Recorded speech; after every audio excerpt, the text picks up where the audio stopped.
आज जो है हम अपना जो है फिजिकल केमिस्ट्री का 3rd चैप्टर स्टार्ट करने वाले हैं, that is electrochemistry.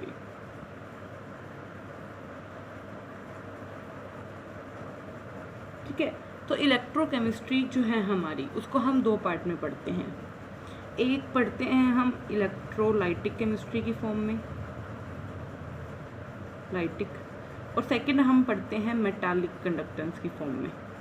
Metallic conductance भी बोल देते हैं हम इसी को, और इसी को हम बोल देते हैं इलेक्ट्रॉनिक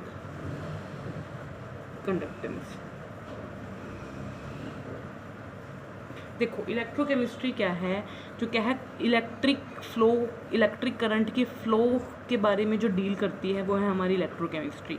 अब जो इलेक्ट्रिक करंट का जो फ्लो है वो 2 तरह से हो सकता है। एक तो इलेक्ट्रोलाइट की वजह से हो सकता है, और एक हो सकता है क्या मेटल की वजह से हो सकता है। ठीक है, अच्छा मेटल की फॉर्म में क्या होता है, देखो आपको पता है कि जब हम मेटल की बात करते हैं तो हमारे पास 3 होते हैं, एक तो कंडक्टर होता है, एक इंसुलेटर होता है, और एक क्या होता है भाई, एक हमारा होता है सेमीकंडक्टर होता है। ठीक है, तो कंडक्टर क्या होते हैं, जो इलेक्ट्रिसिटी को कंडक्ट करते हैं, इंसुलेटर जो इलेक्ट्रिसिटी को कंडक्ट नहीं करते हैं, और सेमीकंडक्टर क्या होते हैं, जो क्या करते हैं, इलेक्ट्रिसिटी को क्या करते हैं, नॉर्मल टेम्परेचर पर तो नहीं करते हैं कंडक्ट, लेकिन टेम्परेचर जैसे ही हम रेज कर देते हैं तो वो भी क्या है, इलेक्ट्रिसिटी को क्या करते हैं, कंडक्ट करते हैं। ठीक है, तो जब हम कंडक्टेंस की बात करते हैं तो हम क्या करते हैं, हमें पता है वो सब्सटेंस जो क्या करता है, इलेक्ट्रिसिटी को अलोक करने देता है वो कंडक्टर होता है, नहीं करने देता वो इंसुलेटर होता है, या फिर इसी को हम क्या बोल देते हैं, नॉन कंडक्टर बोल देते हैं। अब जो कंडक्टर हैं हमारे, जो इलेक्ट्रिसिटी को कंडक्ट करते हैं, अब हम किसकी बात कर रहे हैं यहाँ पर, इलेक्ट्रोकेमिस्ट्री में इलेक्ट्रिक करंट की बात कर रहे हैं, फ्लो ऑफ इलेक्ट्रिक करंट। तो इलेक्ट्रिक करंट कौन अपने में से पास होने देता है, ऑब्वियस है कंडक्टर पास होने देते हैं। तो यहाँ हम ये भी बोल सकते हैं क्या, कि कंडक्टर्स जो हैं हमारे पास वो 2 टाइप के होते हैं, एक इलेक्ट्रोलाइटिक कंडक्टर्स होते हैं और एक क्या होते हैं, मेटालिक कंडक्टर भी बोल देते हैं, इन्हीं को हम इलेक्ट्रॉनिक कंडक्टर भी क्या है बोल देते हैं। तो पहले तो बात करते हैं कंडक्टर्स, मेटालिक कंडक्टर्स क्या होते हैं। मेटालिक कंडक्टर वो कंडक्टर होते हैं जिनमें जो है फ्लो हो रहा है इलेक्ट्रिसिटी का, फ्लो ऑफ इलेक्ट्रिसिटी किसकी वजह से हो रहा है, ड्यू टू मेटल। ठीक है, किसकी वजह से हो रहा है, ड्यू टू मेटल हो रहा है, उसी को हम क्या बोलते हैं, जो है मेटालिक कंडक्टर बोलते हैं। क्या बोलते हैं, मेटालिक कंडक्टर बोलते हैं। और इसमें क्या है, due to flow of electron, electricity क्या होती है, फ्लो होती है। इसके अंदर क्या होती है, इलेक्ट्रॉन के फ्लो की वजह से क्या होती है, इलेक्ट्रिसिटी क्या होती है, फ्लो होती है।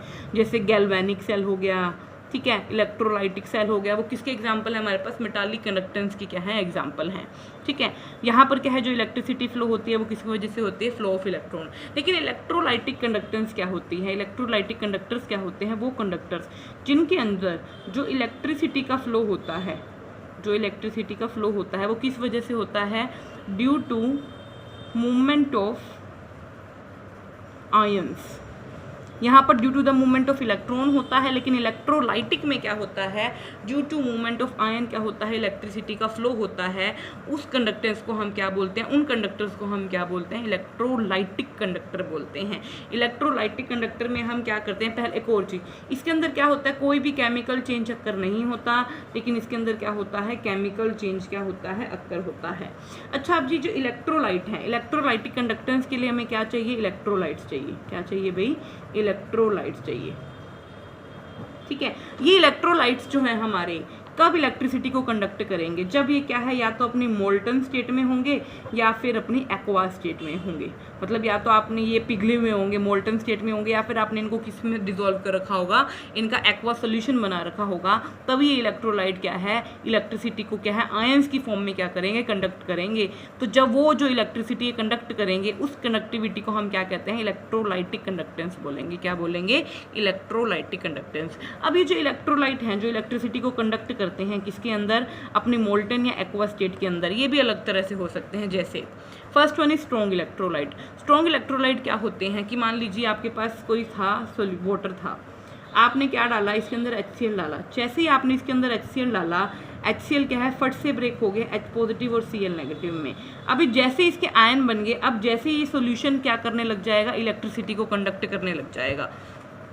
तो वो सब्सटेंस जो कम्प्लीटली डिसोसिएट हो जाते हैं अपने आयंस के अंदर, जब हम उनको क्या करते हैं, उनका एक्वस सोल्यूशन बनाते हैं या फिर उनका मोल्टन स्टेट लेते हैं, तो ऐसे इलेक्ट्रोलाइट को हम क्या बोलते हैं, स्ट्रॉन्ग इलेक्ट्रोलाइट बोलते हैं। क्या बोलते हैं, स्ट्रॉन्ग इलेक्ट्रोलाइट, जो जल्दी से क्या है, जैसे ही आपने इसको वाटर में डाला, ये क्या हो गया, अपने आयंस में क्या हो गए, ब्रेक हो गए। अब ये आयंस क्या करना स्टार्ट कर देंगे, मूव करना स्टार्ट कर देंगे, जिससे ये सोल्यूशन क्या करेगा, इलेक्ट्रिकल जो है कंडक्टिविटी को क्या करेगा, ये कंडक्ट करेगा। और क्या है, इस वाले टाइप के सोल्यूशन को हम क्या बोलेंगे, ऐसी कंडक्टिविटी को हम क्या बोल देंगे, इलेक्ट्रोलाइटिक कंडक्टेंस बोल देंगे। ठीक है।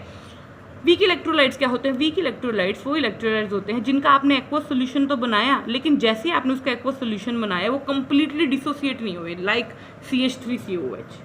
बेस्ट एग्जाम्पल है एसिटिक एसिड। तो जब आप एसिटिक एसिड को हम क्या बोलते हैं, जनरली वीक एसिड बोलते हैं।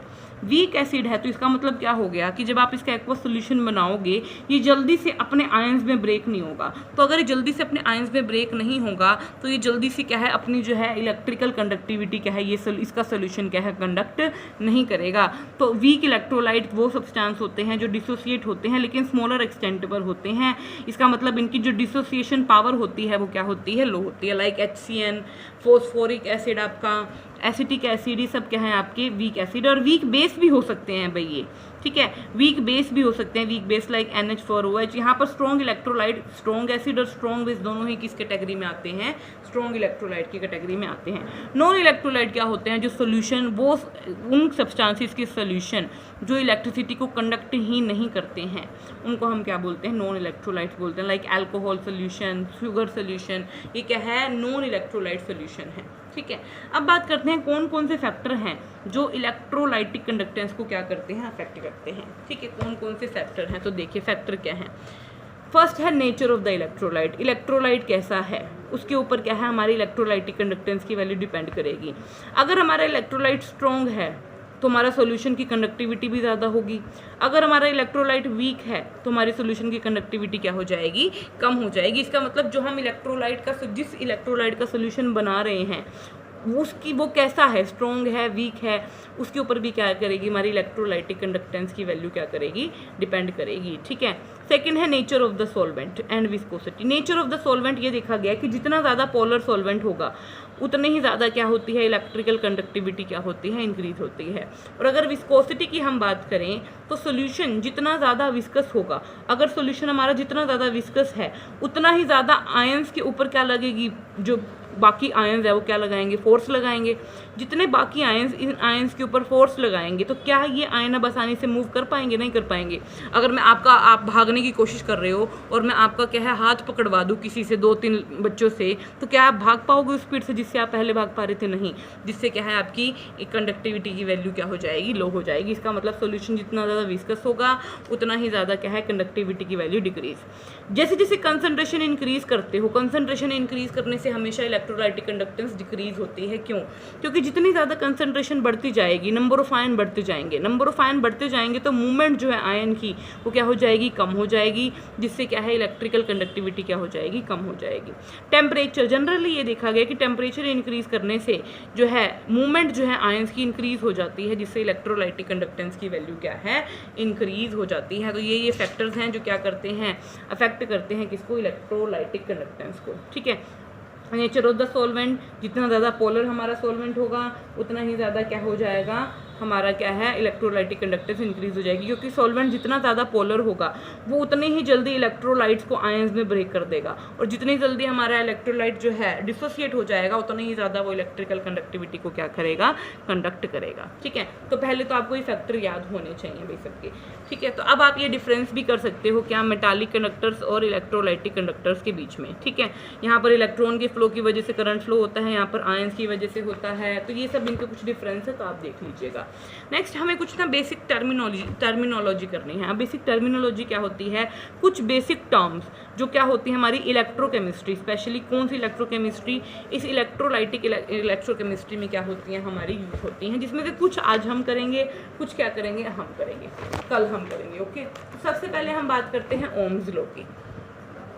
ठीक है। ओम्स लॉ क्या कहता है? ओम्स लॉ आपको पता है क्या कहता है कि कोई भी कंडक्टर है उससे जो करंट फ्लो हो रहा है वो किसके डायरेक्टली प्रोपोर्शनल होता है, कि कितना पोटेंशियल डिफरेंस डेवलप हुआ है उस कंडक्टर के अराउंड, उसके डायरेक्टली प्रोपोर्शनल होता है।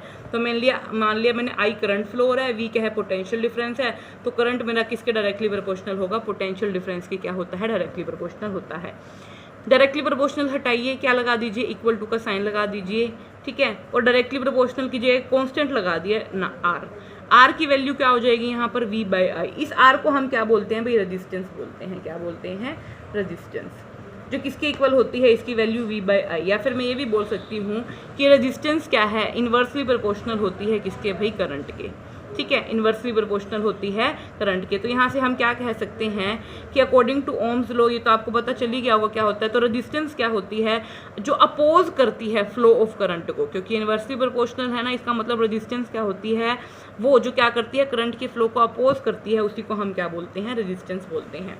अच्छा दिखा हुआ ना, देखो, obstruction to the flow of current. अच्छा अभी जो रेजिस्टेंस की वैल्यू है ये क्या होती है, इन्वर्सली प्रोपोर्शनल होती है किसके, करंट के, ठीक है। अच्छा जब हम इसी रेजिस्टेंस की बात करते हैं तो याद रखना कि जब भी हमारे पास दो इलेक्ट्रोलाइट है, मान लो एक इलेक्ट्रोलाइट है या फिर कुछ भी है, तो ये क्या होती है हमारी कंडक्टर के केस में, मान लो ये कंडक्टर है, ये क्या है हमारा, एक कंडक्टर है, तो इसमें रेजिस्टेंस की वैल्यू क्या होती है, इस कंडक्टर की लेंथ कितनी है उसके तो डायरेक्टली प्रोपोर्शनल होती है, और इस कंडक्टर का एरिया कितना है उसकी क्या होती है, इन्वर्सली प्रोपोर्शनल होती है। तो हम ये भी बोल सकते हैं कि रेजिस्टेंस जो है कंडक्टर के केस में क्या होती है, डायरेक्टली प्रोपोर्शनल होती है कंडक्टर की लेंथ के, और इन्वर्सली प्रोपोर्शनल होती है कंडक्टर के एरिया के। डायरेक्टली प्रोपोर्शनल का साइन हटाओ, एक कांस्टेंट लगा दो, ठीक है। ये जो साई आया है या फिर सिग्मा कुछ भी बोल लीजिए, इसको हम क्या बोलते हैं भाई, स्पेसिफिक रेजिस्टेंस बोलते हैं।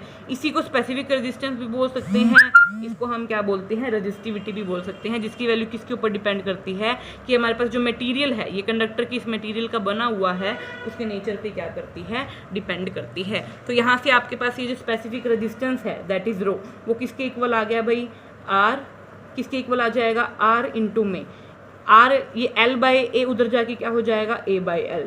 तो स्पेसिफिक रेजिस्टेंस या फिर रेजिस्टिविटी की वैल्यू क्या आ गई, आर इंटू में ए बाई एल। तो अगर मैं यूनिट पूछूँ आपसे इसके क्या होगा, रेजिस्टेंस का यूनिट होता है ओम, रेजिस्टेंस का यूनिट हो गया ओम।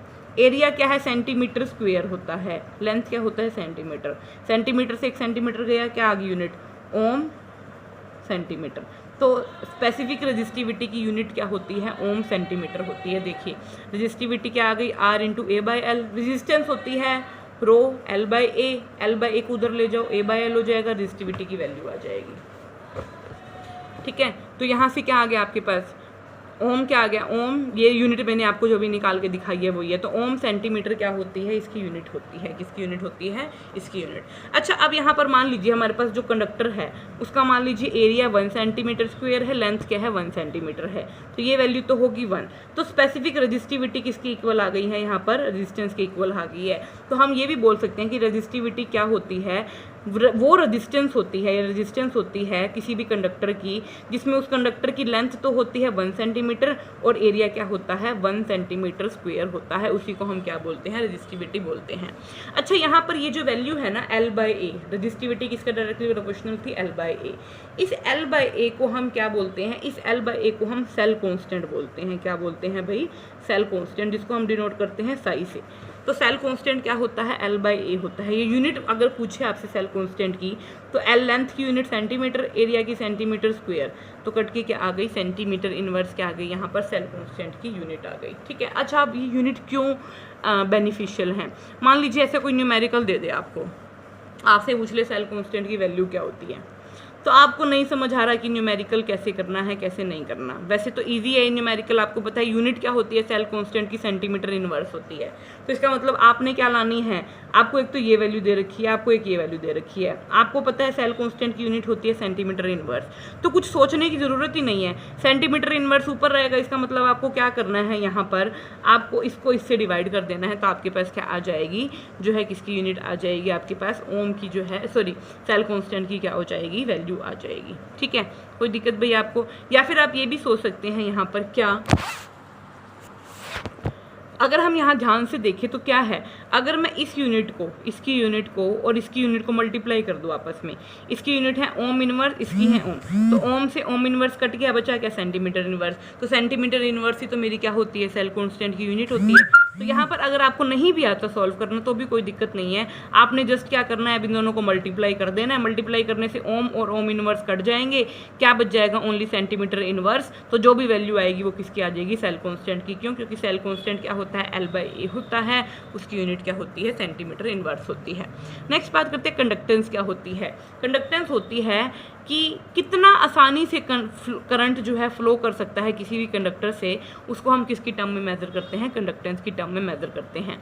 अब ये जो कंडक्टेंस है इसको हम जनरली G से डिनोट कर देते हैं, और ये क्या होती है, इन्वर्सली प्रोपोर्शनल होती है किसके, रेजिस्टेंस के। ठीक है, अब रेजिस्टेंस क्या होता है, हमारा ओम होता है, तो 1/ओम क्या हो जाएगी इसकी यूनिट, या फिर इसको मैं ओम इनवर्स भी लिख सकती हूँ, इसी को मैं ओम इनवर्स भी लिख सकती हूँ भाई। इसी को ओम इनवर्स को इस वे से भी लिखा जा सकता है उल्टा, O पहले लिख दो, HM, ऐसे MHO भी क्या होती है, इसकी यूनिट होती है भाई। और इसी को हम कई बार क्या है, साइमन की फॉर्म में भी लिख देते हैं, SIMON। तो ये तीनों ही क्या होती हैं, कंडक्टेंस की क्या होती है, यूनिट होती है। क्या, ओम इनवर्स, ओम को उल्टा लिखे तो OHM, मो बोल देते हैं हम इसको आसान याद करने के लिए, मो। और क्या है, साइमन भी क्या होती है, हमारी कंडक्टेंस की क्या होती है, यूनिट होती है। तो यहाँ पर जो बेसिक टर्मिनोलॉजी थी उसका जो है एक पार्ट हमने स्टार्ट कर लिया है।